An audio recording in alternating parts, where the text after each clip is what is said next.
Hell of a Predicament by Jack Varnell, written in 2021. It is a hell of a predicament. You find yourself in it. You never imagined when the journey began.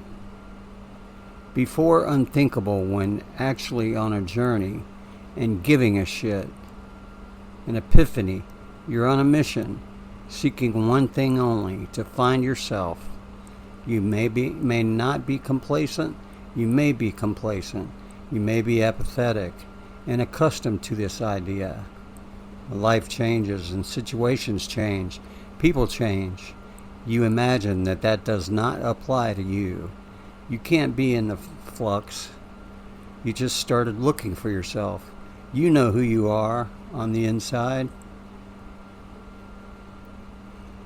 Or you know enough the degrees of change that are coming or not coming. Awake to the idea change is there.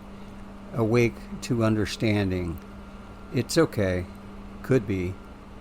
Awake enough to desire it, maybe?